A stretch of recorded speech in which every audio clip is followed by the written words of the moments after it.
नारायण नारायण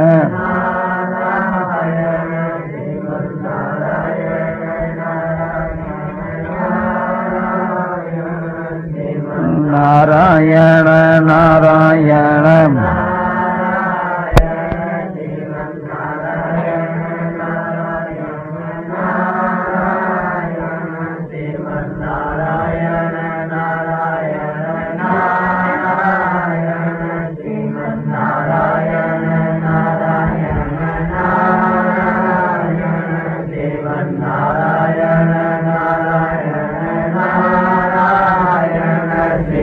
नारायण नारायण नारायण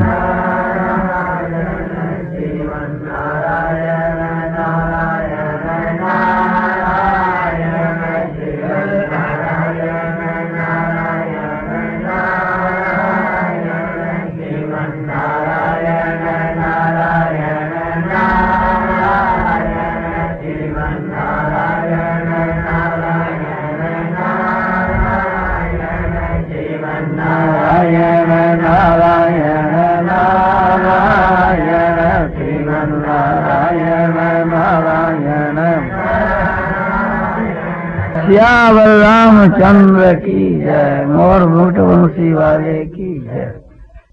तो इस प्रकार मनन करते करते करते जो एक विशेष जो परमात्मा का स्वरूप जो बुद्धि के समझ में आता है, जो बुद्धि के समझ में आता है वो बुद्धि ग्राह्य है।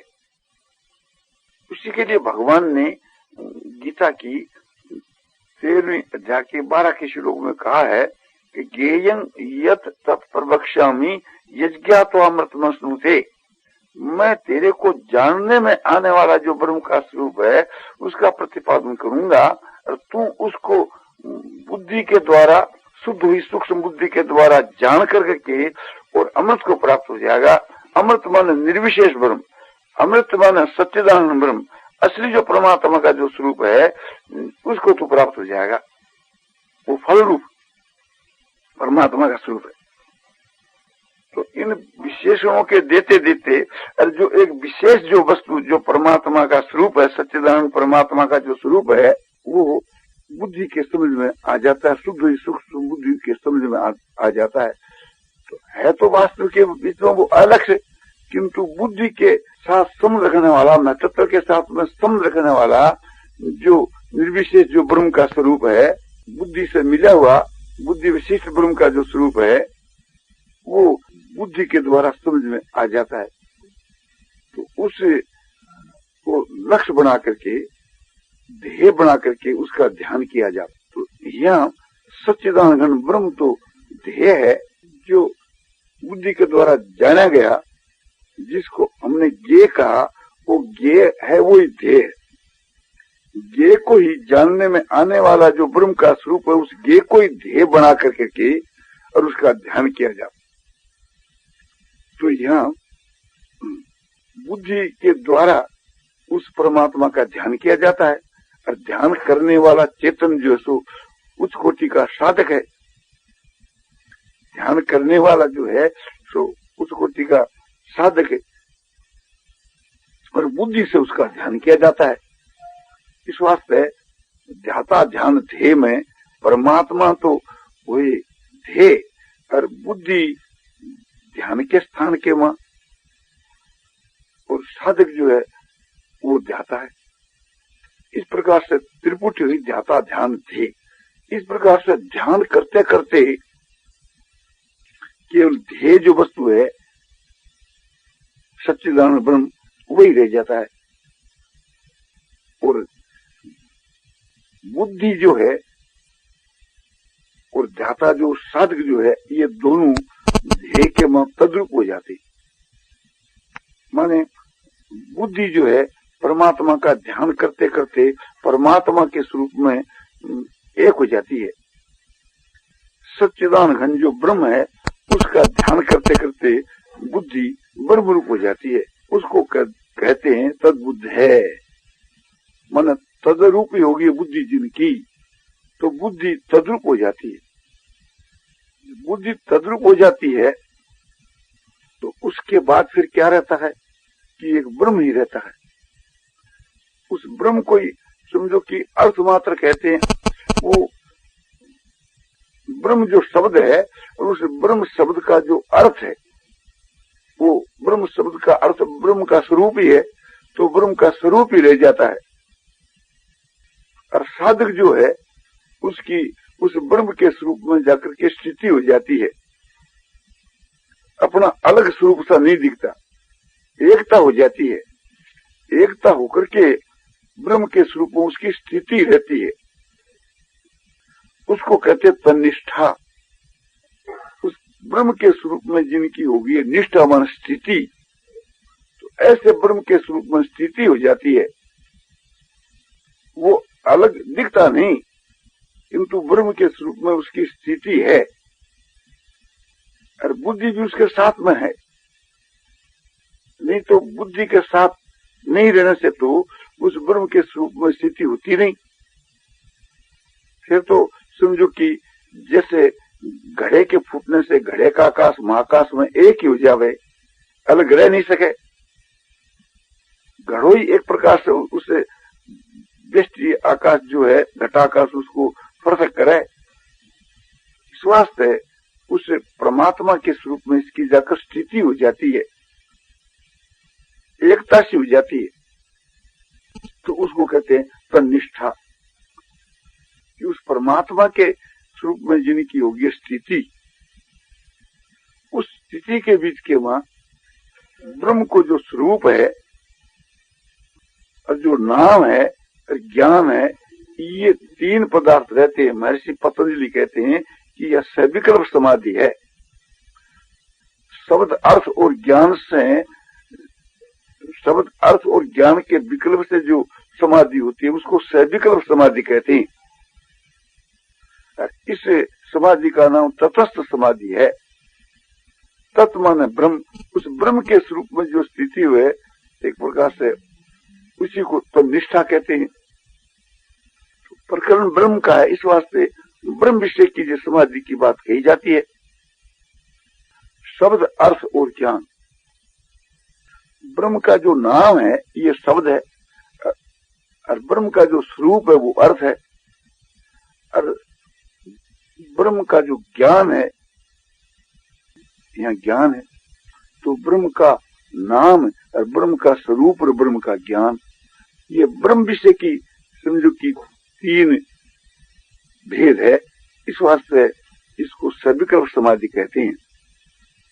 इसके बाद के बीच के मां जब निर्विकल्प समाधि होती है तो उसको कहते हैं तत्परायण, तन्निष्ठा तत्परायण। फिर ये तीनों विकल्प नहीं रहते, केवल एक ब्रह्म ही रह जाता है और ब्रह्म ही जिसका परम अयन है या स्थान है। तो उसकी स्थिति, उस साधक की स्थिति जो है, जो उसमें जो स्थिति थी, तो फिर उसके बाद में उसको निर्विकल्प समाधि कहते हैं। इसी को महर्षि पतंजलि जो है तदंजनता कहते हैं, माने तद्रूपता, कि वो उसके रूप में एक हो जाता है, मिल जाता है, ब्रह्म ही बन जाता है। जैसे ब्रह्म योग होती, ब्रह्मविद्ता ब्रह्म ही हो जाता है। तो वो साधक जो है ब्रह्म के बीच में आकर उससे तद्रूप हो गया। प्रथम तो उसमें निष्ठा हुई और निष्ठा होकर के वो फिर तद्रूप हो गया। तो इस प्रकार के साधन करने वाले वे उससे ब्रह्म के मां ब्रह्म रूप हो जाते हैं। बहुत से ऐसे हुए हैं, इस वास्ते यहाँ तत्परायण ये बहुवचन से दिया गया है और समझाने के लिए उसे वो एक वचन करके मैं कह रहा हूं। तो गच्छन्ते पुनरावृत्तिम ज्ञान निर्धूत कल्मषः, ज्ञान निर्धूत कल्मषः पुरुषः। इस ब्रह्म ज्ञान से परमात्मा का जो ज्ञान है, ब्रह्म का जो ज्ञान है, उसी को एक प्रकार से आत्मा का ज्ञान को, ब्रह्म का ज्ञान को, वास्तविक ज्ञान को, तो परमात्मा का जो यथार्थ जो ज्ञान है, उस ज्ञान से थी जिनके सब पाप धुल गए, यानी जिन पुरुषों के, बहुवचन है, जिन पुरुषों के जो सब पाप धुल गए हैं। पाप क्या कि मल विक्षेप आवरण आदि जितने जो दोष हैं वही पाप। वे ज्ञान से शुद्ध हुए पुरुष है, ज्ञान से समझो मल विक्षेप आवरण से रहित हुए पुरुष है, ज्ञान के द्वारा वे निष्पाप हुए पुरुष है, अपुनरावृत्ति को प्राप्त होते हैं। अपुनरावृत्ति उसको कहते हैं परम गति को।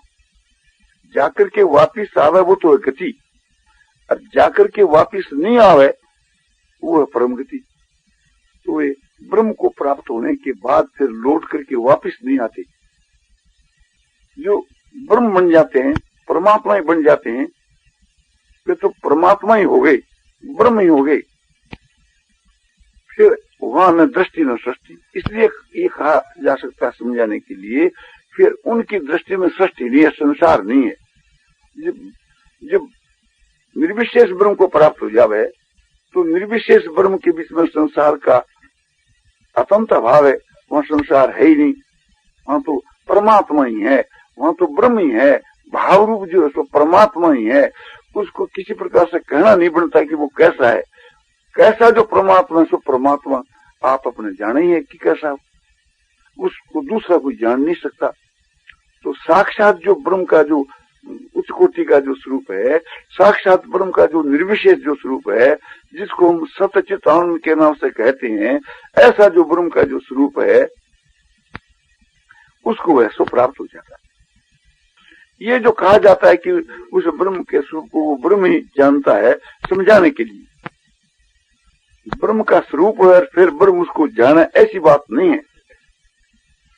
ब्रह्म चेतन स्वरूप है, ये जो कहना है ये एक प्रकार से बहुत दूर के भाव को बतलाना है।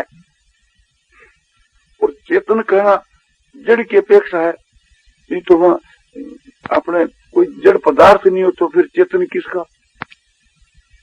तो वो जो ब्रह्म का जो स्वरूप है सो एक प्रकार से समझो कि एक आनंद ही आनंद है, और उस आनंद का कोई अन्य कोई ज्ञाता नहीं, इस वास्ते उसको विज्ञान आनंद कहते हैं। इसीलिए उसको सप्तम ज्ञान अनंतम ब्रह्म ऐसा कहते हैं कि ब्रह्म जो है सो सत स्वरूप है। तो कोई मिथ्या पदार्थ ही नहीं, तो सत तो अपेक्षाकृति सत शब्द का उच्चारण है तो समझाने के लिए ही है।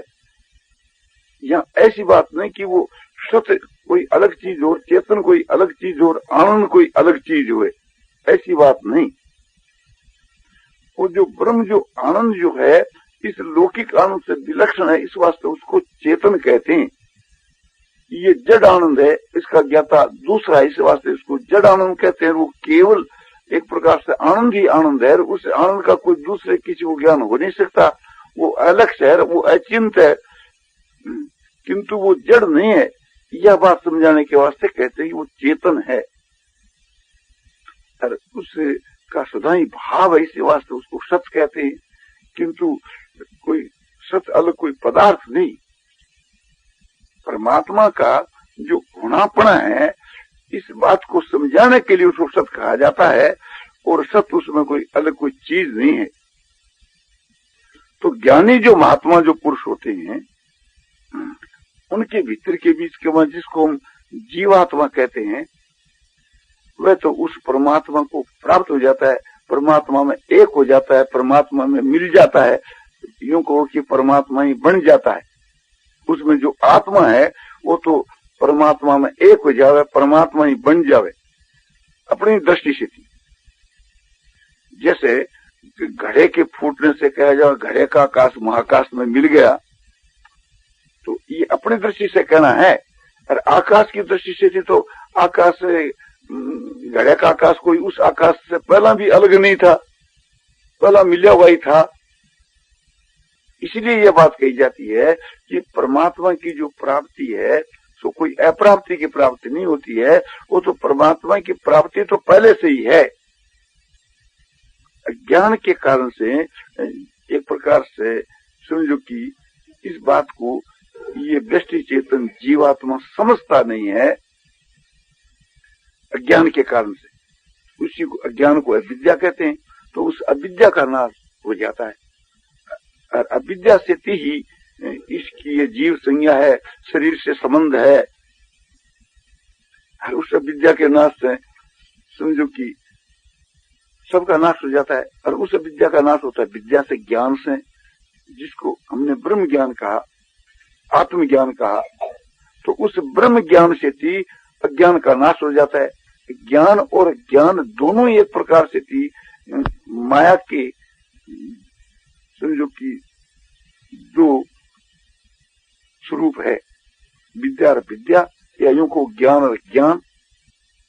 तो वह जो ज्ञान है उस ज्ञान से ज्ञान का नाश होकर के ज्ञान भी स्वतः ही शांत हो जाता है।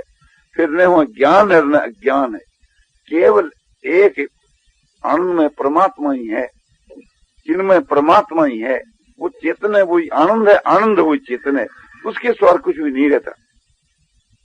तो ज्ञान होने के उत्तर काल के वहां जो ज्ञानी महात्मा जो पुरुष है उसकी जो आत्मा है वो परमात्मा में मिल जाती है। परमात्मा ही वो ज्ञानी है, सो परमात्मा ही बन जाता है। तो वास्तु के बीच के मां परमात्मा ही ज्ञानी है, या ज्ञानी है सो परमात्मा ही हो जाता है। तब उसका जो शरीर है और उसके शरीर के मां मन बुद्धि भी है, अंतःकरण भी है। शरीर के बीच के मां मन बुद्धि के स्वभाव और अंतःकरण क्या है कि जैसे मन है, बुद्धि है, अहंकार है, खास ये तीन भेद है। कोई कोई तो मन के भी दो भेद कर लेते हैं कि चित्त और मन। तो समझना चाहिए कि यह अंतःकरण करने से ये सब बातें उसके अंतर्गत आ जाती है।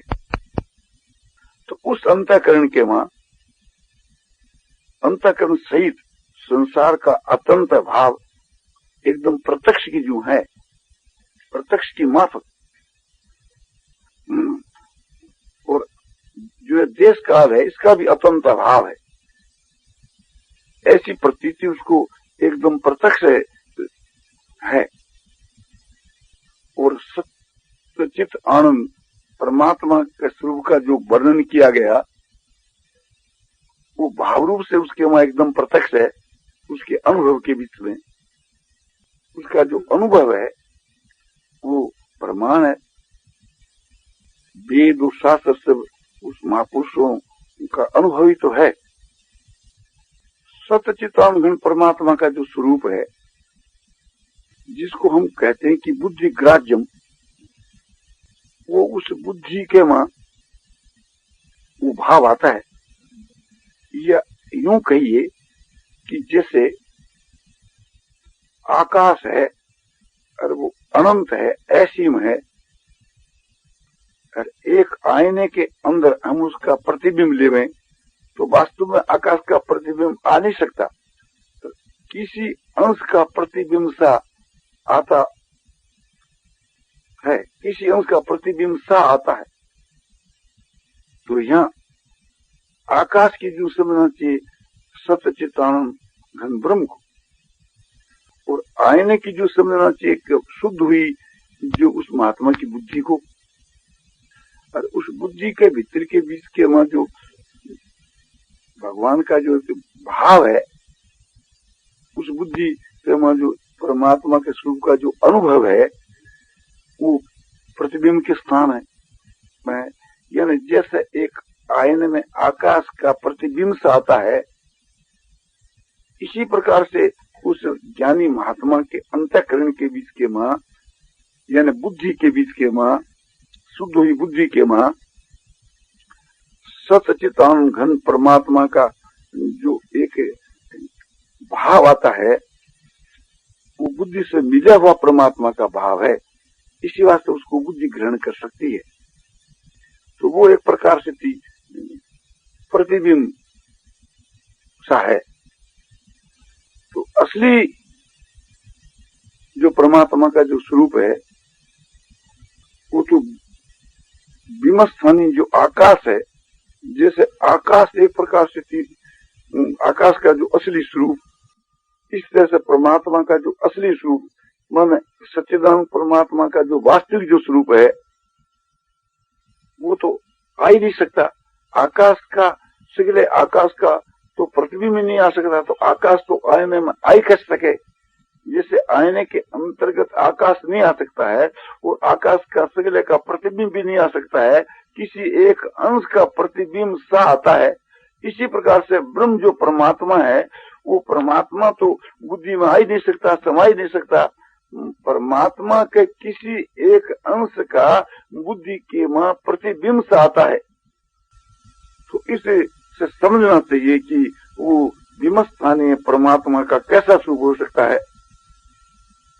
तो ज्ञानी महात्मा पुरुषों के हृदय के भीतर में जो एक बुद्धि के मां जो अनुभव है वो एकदम प्रत्यक्ष की माफक है, वो सबसे बढ़कर के प्रत्यक्ष है। इस वास्ते उसको हम नित्य कहते हैं, सत्य कहते हैं। तो वो जो उसमें जो भाव है एक प्रकार से उस सत्य चितानघन परमात्मा का भाव है। वो परमात्मा का जो भाव है वो महात्मा वाणी के द्वारा कहता है, और वाणी के द्वारा जो कहता है उसकी जो वाणी है वो वेद है। जैसे ब्रह्मा और क्या ब्रह्मा महात्मा है, महापुरुष है, उनकी वाणी वेद है। तो ब्रह्मा में समझो कि उसमें फर्क क्या है, वास्तविक के बीच के ब्रह्मा भी ब्रह्म ज्ञानी है, वो भी ब्रह्म ज्ञानी है। ब्रह्म जो परमात्मा का जो स्वरूप है उसका अनुभव जो ब्रह्मा के अंतःकरण में जैसा आता है सो उसके अंतःकरण में आता है, कोई फर्क तो है ही नहीं। ब्रह्मा का जो अंतःकरण वो समष्टि है, जीव का जो अंतःकरण वो व्यष्टि है, इतना ही फर्क है। किंतु वास्तव के भीतर के बीच के वहां ब्रह्मा के अंतःकरण के वहां भी वो सच्चिदानंद परमात्मा का जो स्वरूप है वो तो वास्तव में आ नहीं सकता। समष्टि बुद्धि के वहां भी वो समा नहीं सकता, उसका प्रतिबिंब भी ऐसा नहीं आ सकता, क्योंकि आकाश का ही प्रतिबिंब नहीं आ सकता है तो ब्रह्म का प्रतिबिंब कैसे आ सकता है। आकाश के भी एक हिंसा का आता है तो उसके वहां एक हिंसा का सा आता है, ऐसी प्रतीति होती है। वास्तव के वहां ब्रह्म का कोई अंश नहीं, कोई विभाग नहीं होता।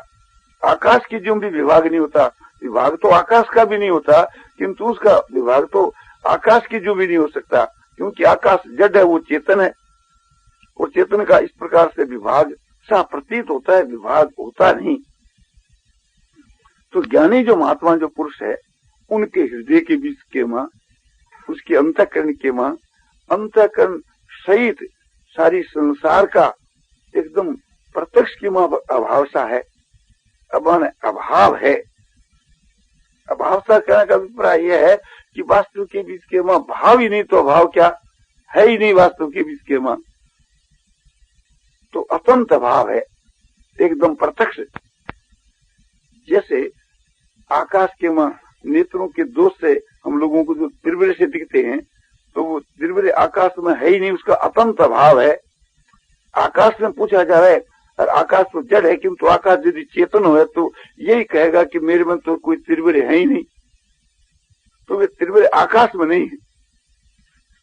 तो आकाश के मां नेत्रों के दोष से दिखते हैं, नेत्रों में वो दोष है और आकाश में दिखता है। तो योगियों की होती है, किंतु वह पुरुष तो समझो कि योगियों से भी बढ़ करके है। उसे ऋतंबरा प्रज्ञा से भी यह प्रज्ञा और विशेष ऊंचे दर्जे की होती है। ऋतंबरा प्रज्ञा तक भी संसार के संस्कार रहते हैं। तो तस्यापि निरोधे सर्व निरोधात निर्बीज समाधि, उन संस्कारों के भी निरोध होने पर सब संस्कारों का निरोध हो जाता है, तब निर्बीज समाधि हो जाती है, वहां संसार का बीज भी नहीं रहता है। तो परमात्मा की प्राप्ति होने के बाद उसमें कोई संस्कार संसार के नहीं रहते हैं।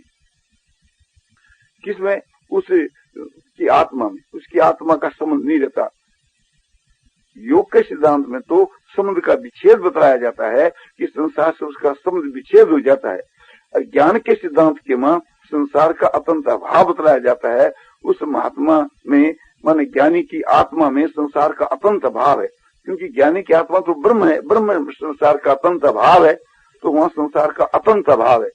ये जो संसार की बात में जो कही है जी कि उस ज्ञानी का जो शरीर है, शरीर का जो अंतःकरण है, उसमें जो प्रतीति है वो बात मैं आपको बतलाई कि ज्ञानी के अंतःकरण के बीच में संसार का तो प्रत्यक्ष की माफक या यूं को प्रत्यक्ष ही संसार का तो अतंत भाव है। उस ज्ञानी के हृदय में, ज्ञानी के अंतःकरण सहित संसार का अतंत भाव है। जिस संसार में हमको ये देश काल प्रतीत होते हैं, भूत भविष्य वर्तमान ये काल और ये लंबा चौड़ा आकाश आदि देश, ये जो प्रतीत होता है ये संसार के अंतर्गत ही है। तो इनके सहित और अंतःकरण के सहित एकदम समझो कि आपने इसका अतंत भाव सा प्रतीत होता है। इसका एकदम यूं कहो चाहे अतंत भाव है, ये प्रतीत होता है कि जैसे मैंने उदाहरण दिया कि आकाश के बीच के में जो है तिरबिरे जो दिखते हैं किंतु वह है नहीं, उनका वहाँ अतंत भाव है। आकाश में तिरबिरों का अतंत भाव है। इसी प्रकार से प्रतीत होते हुए भी उनका अतंत भाव कहा जाता है। इसी प्रकार उस महात्मा के हृदय के बीच में संसार की आकृति प्रतीत होता है, वहाँ भी उसका अतंत भाव है। जैसे आकाश के बीच के वहाँ उन तिरबिरों का अतंत भाव है और आकाश का एकदम भाव है। हम लोगों को ये प्रतीत होता है कि आकाश है, आकाश का तो एकदम भाव, आकाश में प्रतीत होने वाले तिरबिरों का अतंत भाव। इसी प्रकार से संसार की प्रतीति होता हुआ ही तो संसार की प्रतीति होता हुआ भी संसार का तो अतंत भाव और आकाश स्थानी जो परमात्मा है उसका प्रत्यक्ष भाव, एकदम प्रत्यक्ष उसका होनापना भाव। तो वह विज्ञानानंद जो परमात्मा है उसका तो भाव और संसार का अतंत भाव। उस ज्ञानी महात्मा पुरुषों के हृदय के बीच के में संसार का अभाव और उस विज्ञानानंद ब्रह्म का भाव, ये दोनों बात एकदम प्रत्यक्ष एकदम वहाँ देखी जाती है। जैसे समझो कि आकाश में प्रतीत होने वाले तिरबिरे या यूं कहिए कि जाड़े जो नेत्रों के दोस्त प्रतीत होते हैं और हम लोग प्रत्यक्ष समझते हैं कि यहाँ पर इन तिरबिरों का अतंत भाव है और आकाश का भाव है। तो आकाश का तो होनापना, आकाश का तो भाव और तिरबिरों का जैसे अभाव हम लोगों को जैसे प्रतीत होता है, ऐसे ज्ञानी महात्मा के अंतःकरण के मां संसार का तो अतंत अभाव और परमात्मा का भाव। तो ये ज्ञानी के हृदय की बात संक्षेप से आपको कह दी। नारायण नारायण नारायण श्रीमन नारायण नारायण श्रीमन नारायण नारायण नारायण श्रीमन नारायण नारायण। आनंदमय आनंदमय आनंदमय पूर्णानंद अपारानंद शांतानंद घनानंद अचलानंद ध्रुवानंद नित्यानंद बोधस्वरूपानंद ज्ञान स्वरूपानंद आनंदी आनंद आनंदी आनंद शांति शांति शांति। निराकार का ध्यान तथा जीवन मुक्त पुरुषों के हृदय का भाव के विषय में यह व्याख्यान श्री जयदयाल जी गोविंदगा के द्वारा आज मिति महावद्दी अष्टमी संवत 2011 प्रातः काल 6 बजे श्री राम रिगदास जी परशुरामपुरा की कोठी वृंदावन दमडेती में दिया गया।